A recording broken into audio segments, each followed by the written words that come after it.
Assalamualaikum warahmatullahi wabarakatuh. Perkenalkan, nama saya Wasalmi, Stamboki 1 A1120 9020 kelas ITPA 2019.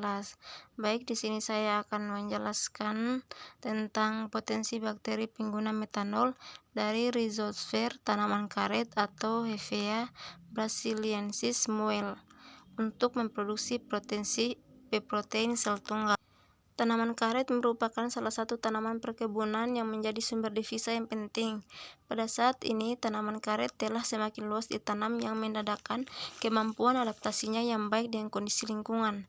Tanaman karet sebagai komoditas utama perkebunan merupakan sumber devisa mencapai 4,5 miliar dan areal perkebunan karet Indonesia 3,2 juta hektar pada tahun 2007. Hal ini menandakan prospek yang bagus di masa yang akan datang.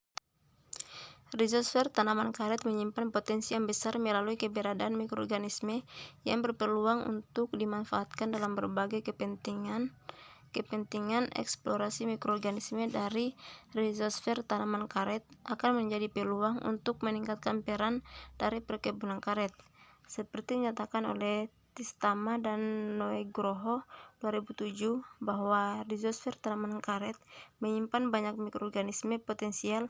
Lapisan Rhizosfer tanaman karet menyimpan potensi mikrobiologis yang dapat dimanfaatkan untuk berbagai produk bioindustri seperti biofungisida, biofertilizer, farmasi, dan agensi detoksifikasi.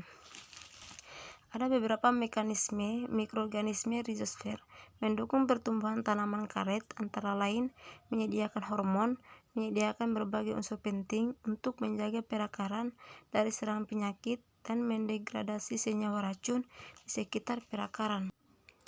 Protein sel tunggal atau PST merupakan protein yang berasal dari sel mikroorganisme yang dapat digunakan sebagai protein untuk pangan dan pakan.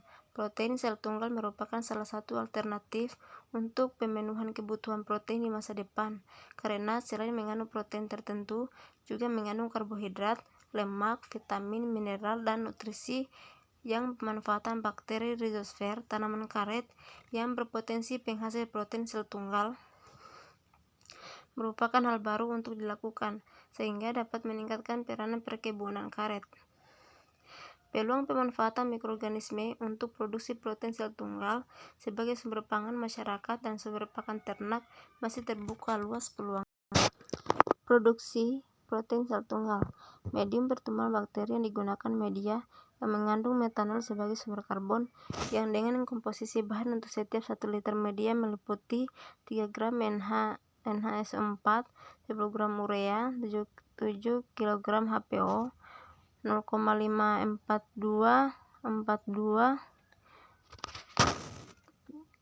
4 gram magnesium sulfat, 7 HO sedikit helium sulfat, 7 H2O sedikit MnCl, 4 HO 0,1 gram, natrium klorida 1 gram, 2 yeast ekstrak, 10 ml metanol, 1000 ml aqueous dengan pH medium 7.